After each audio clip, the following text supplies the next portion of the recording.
وهو أصدق القائلين أعوذ بالله من الشيطان الرجيم بسم الله الرحمن الرحيم ألا إن أولياء الله لا خوف عليهم ولا هم يحزنون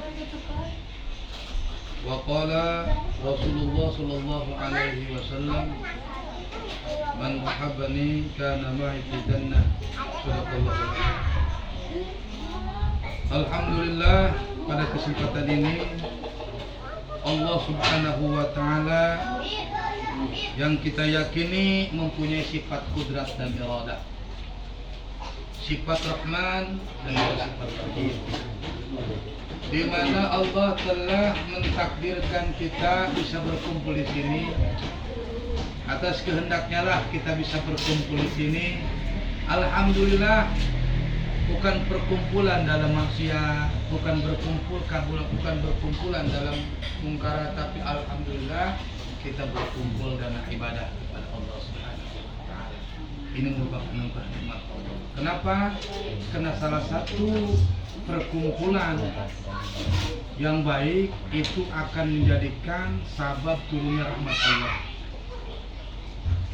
Al-jama'atul rahmah, kumpulnya penyebab rahmat. Manakala kumpulnya dalam satu kebaikan, baik itu majlis taklim, baik itu majlis zikir dan lainnya dalam tanda kutip adalah kebaikan, itu adalah penyebab turunnya rahmat Allah. Mudah-mudahan kumpulnya kita di tempat ini menjadikan penyebab turunnya rahmat dan barakah Allah. Amin. Juga alhamdulillah kita bersyukur kepada Allah Subhanahu wa Ta'ala, di mana Allah telah mengutus seorang nabi, yaitu Nabi Muhammad sallallahu alaihi wasallam, menjadi rahmat bagi alam semesta. Itu anugerah yang paling besar, itu nikmat yang paling agung, adalah nikmat di mana Allah mengutus seorang hambanya, yaitu Muhammad bin Abdullah, untuk menyebarkan kebaikan dan hikmah di tengah-tengah manusia, yang semata-mata untuk meraih ridho Allah, meraih surganya Allah Subhanahu wa Ta'ala. Wa fadlal ulama'a bi iqamatil hujajiddin. Kita bersyukur kepada Allah Subhanahu wa Ta'ala, di mana Allah telah memberikan keutamaan, fadilah kepada ulama-ulama, kepada orang-orang yang berilmu, biqamatil hujajiddin, yaitu ulama-ulama yang membawa hujah kebaikan di dalam agama. Intinya kita bersyukur kepada Allah, masih banyak ulama-ulama yang istiqomah di jalan Allah Subhanahu wa Ta'ala. Kenapa?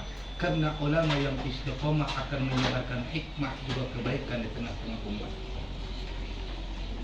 Wa akramal awliya biduhuril karama al-khawarik allati hiya min mujizati sayyidil mursalin. Juga kita bersyukur kepada Allah, di mana Allah telah memuliakan wali-walinya, biduhuril karamah, dengan mendohirkan karamah-karamahnya, al-khawarik allati hiya min mujizati sayyidil mursalin, karamah-karamah yang yaitu khawarikul adat. Jadi kita bersyukur ada wali. Kenapa? Kalau seandainya tidak ada wali di bumi ini, Allah sudah menghancurkan bumi ini. Kenapa? Karena keterangan menjelaskan bahwa 40 wali abdal tidak akan Allah hilangkan di dunia ini, dikarenakan itu adalah paku dunia sampai hari kiamat. Allah bukan melihat daripada ibadah kita. Kenapa? Karena ibadah kita itu adalah sebagai penyeimbang dari maksiat kita. Ibadah kita, sholat kita hanya 5 menit, maksiat kita 2 jam. Sedekah kita hanya segelintir harta, tapi mungkar kita lebih banyak daripada sedekah kita. Berarti ibadah kita hanya penyeimbang daripada maksiat dan mungkar kita. Makanya dengan adanya wali Allah yang semata-mata diabdikan nafasnya dia abdikan gerak dan langkahnya itu untuk ibadah kepada Allah. Makanya dengan adanya para wali, terutama wali abdal yang sekarang belum meninggal, itu merupakan kekuatan dunia. Makanya alhamdulillah masih banyak para wali yang khawarikul adat, yang mohon kepada Allah Subhanahu wa ta'ala di alam malakutnya, di alam panaknya, di alam kesendiriannya. Walaupun ada di halayak orang banyak, dia sendiri, hanya Allah dan dirinya yang selalu komunikasi di dalam batinnya. Itulah kekuatan dunia yang perlu kita sadari, itu adalah merupakan anugerah dari Allah Subhanahu wa ta'ala. Jangan khawatir, walaupun kita itu ada dalam keadaan ekonomi yang murat marit atau budaya yang udah acak-acakan, jangan khawatir. Masih ada wali-wali Allah yang akan menjadikan kekuatan dunia. Wa khassa man syaa min atba'i millati birukila darajatil arifin. Juga kita bersyukur kepada Allah, di mana Allah Subhanahu wa ta'ala telah menentukan seorang yang Allah kehendaki untuk bisa mengikuti milah-milah mereka, untuk bisa menuju derajat arifin. Alhamdulillah masih banyak orang yang berguru ilmu. Alhamdulillah masih banyak orang yang berzikir kepada Allah. Alhamdulillah orang masih beraktivitas untuk bisa menjalankan perintah Allah. Alhamdulillah. Kenapa? Karena itu merupakan rahmat bagi kita. Ada tetangga yang berzikir, alhamdulillah, karena hikmah zikirnya itu akan sampai kepada tetangga-tetangganya. Alhamdulillah. Wassalatu wassalamu ala sayyidil mursalin sayyidina Muhammadin wa ala alihi wa ashabi salikina ala manhajil qawi. Juga salawat berserta salam mudah-mudahan Allah sampaikan kepada baginda kita tercinta Nabi Muhammad sallallahu alaihi wasallam beserta keluarganya, sahabatnya, yang mana mereka semua as-salikin ala manhajil qawi. Mereka selalu berjalan di atas landasan agama yang kuat.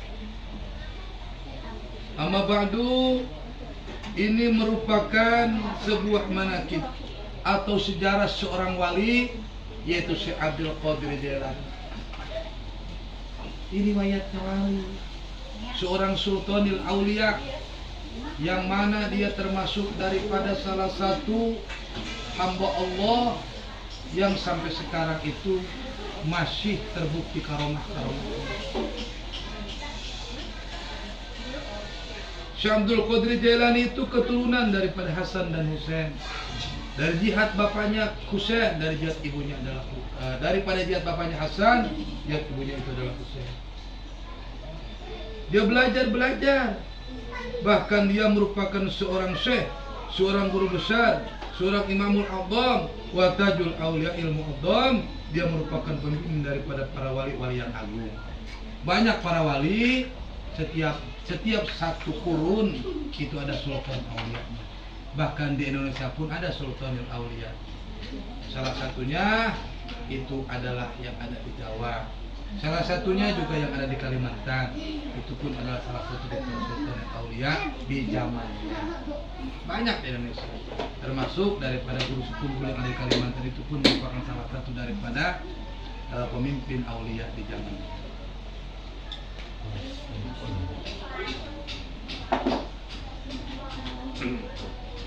Mana salah satu daripada karomah Syekh Abdul Qadir Jailani?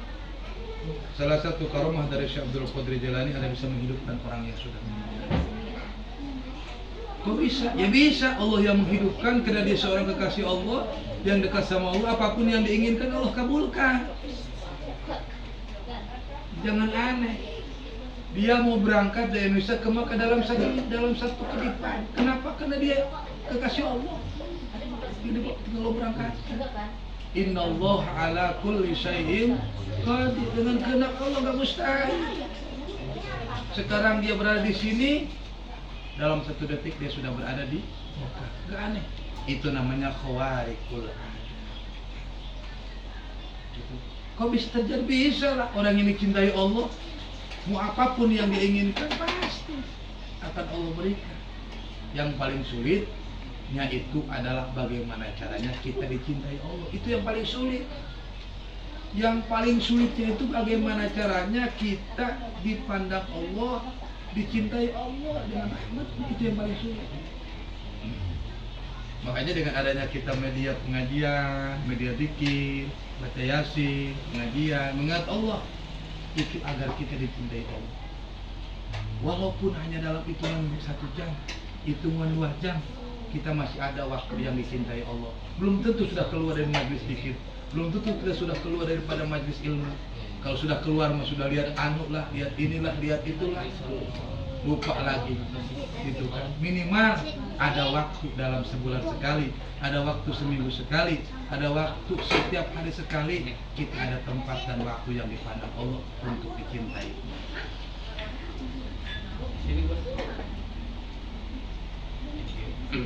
Juga Syekh Abdul Qadir juga bisa merampas ruh.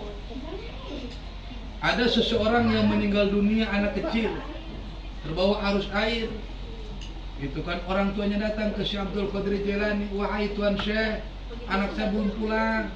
Apakah dalam keadaan dia sudah meninggal atau memang dia masih hidup?" Maka dia masuklah ke dalam alam arwah. Bisa-bisa karena dia punya ruh. Punya ruh dia. Dia keluarkan ruhnya untuk bertemu dengan ruhul hayat, dengan ruhul mama. Makanya keterangan dalam kitab tafsir Al-Ahkam bahwa terjadi pertemuan antara ruhul hayat dengan ruhul mama. Makanya Syekh Abdul Qadir jadi ruhul hayat bisa langsung keluar untuk bertemu dengan ruhul mama. Begitu terjadi pertemuan antara ruh hayat dan ruh mamat, di situ malaikat Jibril sedang bawa ruh yang sudah meninggal. Kata Syekh Abdul Qadir Jailani, "Wahai malaikat Israil, aku ingin lihat ruh yang ada di tempat yang kamu bawa. Karena ada seorang hamba Allah yang mohon kepadaku untuk bisa anaknya apakah masih hidup, apakah sudah meninggal." Malaikat tetap sami'na wa ata'na. "Aku tidak mau," kata malaikat. "Ini sudah perintah Allah. Apapun yang saya kerjakan sami'na wa ata'na. Aku akan dengarkan dan aku akan taat." Terjadi clash di antara keduanya. Syekh Abdul Qadir tetap kepingin ruh, tetap dia mempertahankan ruhnya. Terjadi di antara kedua makhluk Allah, yaitu malaikat dengan seorang manusia, yaitu Syekh Abdul Qadir. Sehingga ruh itu direbut dan ruh itu bertaburan kemana-mana.